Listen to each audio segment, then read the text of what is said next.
राजा जनक वो हैं जिनका मन सदैव ब्रह्मानंद में डूबा रहता था, उस निराकार की उपासना में रहता था। लेकिन जैसे ही प्रभु श्री राघवेंद्र का दर्शन किया तो देखते ही रह गए। कण कण में तुझे ढूंढा, तेरा पता नहीं, अब तेरा पता मिला तो मेरा पता नहीं, बस खो गए। महाराज विश्वामित्र ने राजा जनक की जब ये स्थिति को देखी तो मन ही मन मुस्कुराने लगे। राजा जनक से रहा नहीं गया, उन्होंने पूछ दिया, कहूँ नाथ ये सुंदर दो बालक कौन है ये? मुनि कुल तिलक। क्योंकि यहाँ पर सारे महात्मा और महात्माओं के साथ में ये आए हैं, तो कहीं महात्माओं के बच्चे तो नहीं है कि मुनि कुल तिलक। लेकिन आश्चर्य होता है वेशभूषा को देख करके, वेश देख करके लगता है ये महात्मा के बच्चे नहीं हो सकते। तो नृप कुल पालक मुनि कुल तिलक कि नृप कुल पालक। तो विश्वामित्र ने कहा कि तुम भी तो ज्ञानी हो, इनको देखने के बाद तुम्हें क्या अनुभव होता है ये तो बता दो। मुझसे जो तुमने प्रश्न किया है ये कौन है, तुम तो बड़े ज्ञानी हो, तो इनको देख करके बताओ ये कौन है, तुम्हें क्या लगता है? राजा जनक ने कहा, इनको देखने के बाद मेरे मन में एक ही बात आई, क्या?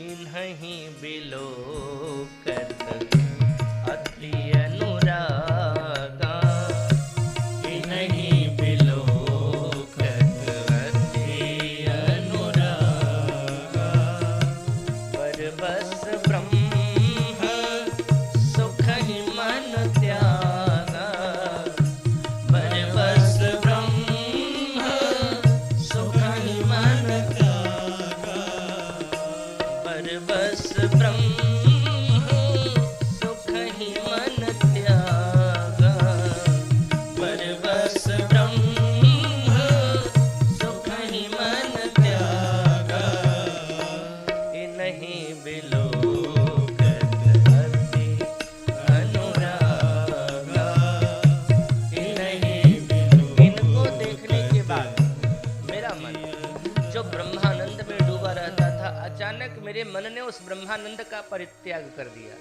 कल भी मैंने निवेदन एक बात का किया था, क्या कहा था? इस संसार में लोग सुख जब मिलता है उसमें ही खो जाते हैं, भूल जाते हैं, सोचते हैं सुख बड़ा है। लेकिन दुनिया में लोगों को सुख मिलता नहीं, ये तो दुख की निवृत्ति को ही सुख मान बैठते हैं। धूप लग रही थी, परेशान थे, लग रहा था कि दुख है। छाया मिल गया, लगा सुख है। सुख मिला नहीं, ये सिर्फ दुख की निवृत्ति हुई।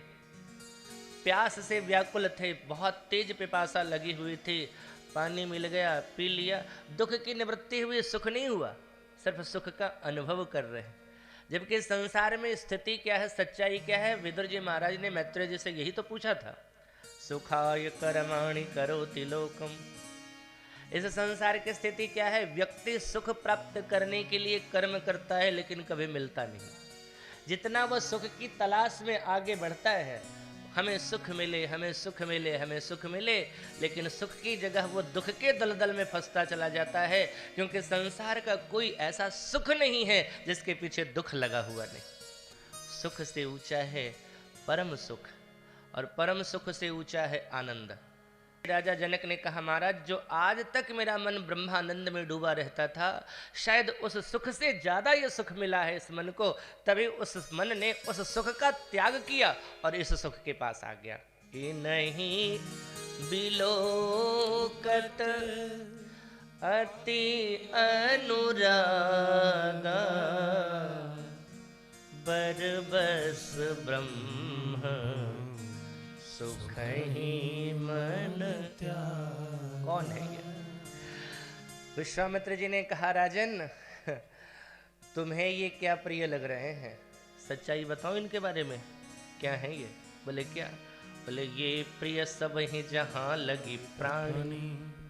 ये संसार में जितने प्राणी हैं सबके प्रिय हैं, तुम्हें प्रिय लग रहे हैं तो क्या खराबी? ये सबके प्रिय हैं। राम जी ने जैसे ही ये विश्वामित्र जी के मुंह से ये बात सुनी, सो मन मुस्काई राम सोने बानी। मन में मुस्कुरा पड़े, गुरुजी सारा भेद खोल देंगे क्या? अच्छा, जोर से नहीं, क्योंकि संतों का समाज है और संतों के समाज में अगर वार्ता ज्ञानियों में और ज्ञानियों के बीच में चल रहा हो और उस समय कोई बालक ठहाका लगा के हंसे तो ये तो उनकी बात की अवमानना हुई ना। इसलिए भगवान खुल करके नहीं हंसते हैं, मन मुस्काई, मन में मुस्कुराते हैं राम जी की बात को सुन कर। जनक जी ने पूछा बताइए कौन है, तो परिचय दिया, ये महाराज दशरथ के पुत्र हैं, मम हित लाग नरेश पठाए। मेरे कार्य के लिए राजा दशरथ ने इनको मेरे साथ भेज दिया। राजा जनक ने जैसे ही सुना कि ये तो राजा दशरथ के पुत्र हैं यानी राजकुमार हैं, मैं तो समझ रहा था ये महात्मा के पुत्र हैं, महात्माओं के साथ यहाँ बगीचे में रह रहे हैं, तो राम जी राजकुमार हैं। तो वहाँ से लेकर के गए